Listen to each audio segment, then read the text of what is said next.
Operation सिंदूर को एक as a military operation आप कैसे देखते हैं और as a political fall out आप क्या देखते हैं? सरकार ने कहा, हम लोग के विदेश मंत्री ने कहा कि जो सीज फायर हुआ वो पाकिस्तान की पहल पर हुआ। तो अगर पाकिस्तान के पहल पर सीज फायर हुआ इसका मतलब कि पाकिस्तान दबाव में था। तो अगर पाकिस्तान दबाव में था 1 दिन या 2 दिन के सिंदूर ऑपरेशन सिंदूर के बाद, तो भाई आप काहे सीज फायर किए? आपको 2-4 दिन और चलने देना चाहिए था, वो पाकिस्तान को मार के सेना वाले ठंडा कर देते। तो ये तो सरकार अपनी ही बात में फंसी हुई है। सरकार ये कह रही है कि मिलिटरीली ये सक्सेसफुल है। तो जब सक्सेसफुल था, पाकिस्तान घुटने पर आ गया था, आपसे सीज फायर के लिए रिक्वेस्ट कर रहा था, तो आपने सीज फायर किया क्यों? देश की जनता तो यही पूछ रही है कि भाई सीज फायर ये अचानक से क्यों हो गया? ट्रंप जी अपना अलग डफली बजा रहे हैं कि हमने अमेरिका से ही करा दिया। तो भाई ट्रंप की बात को हम क्यों मानेंगे? हम तो अपने देश की बात, सरकार की बात मानेंगे। हमारे देश की सरकार कह रही है कि पाकिस्तान के रिक्वेस्ट पर सीज फायर किया गया। तो देश के नागरिक होने के नाते हम लोग पूछ रहे हैं कि भाई इतने दिन के बाद मौका मिला था, आपने ऑपरेशन सिंदूर शुरू किया, देश भर के लोग आपके साथ खड़े हुए और पाकिस्तान की हालत ये हो गई कि एक ही दिन में सीज फायर के लिए वो घुटने पर आ गए थे, तो 2-4 दिन और चलने देते। अमित शाह जी ने कहा है पार्लियामेंट में कि हम लोग वो लोग हैं जो देश के लिए जीने मरने वाले हैं, पाकिस्तान ऑक्यूपाइड कश्मीर को लेना हमारा लक्ष्य है। तो अगर पीओके लेना लक्ष्य था और पाकिस्तान घुटने पर आ गया था तो काहे सीज फायर किए?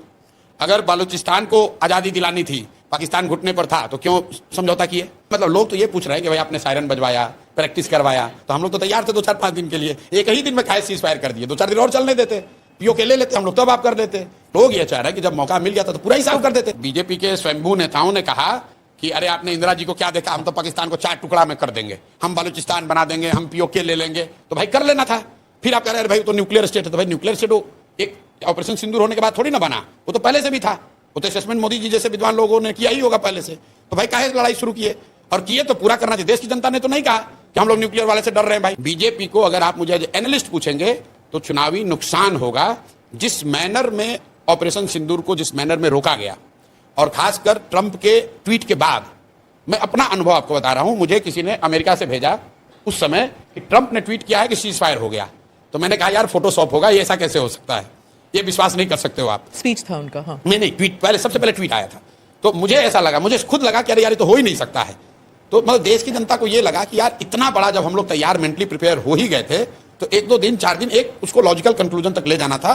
नहीं ले गए, चलिए उनका डिसीजन है, लेकिन नहीं हुआ। मतलब पॉलिटिकली वो खुद भी कह रहे नहीं हुआ है। उसके बाद आप मोदी जी का बयान सुनिए, डैमेज कंट्रोल करने के लिए वो क्या कह रहे हैं कि ऑपरेशन सिंदूर जारी है, उसका फॉर्म बदल गया है। वो भी नहीं कह सकते हैं कि रोक दिया है, क्योंकि उनको भी मालूम है कि देश की जनता ये नहीं चाहती थी कि रुके। जिस तरीके से सीज फायर हुआ उससे बीजेपी को पॉलिटिकल नुकसान हो।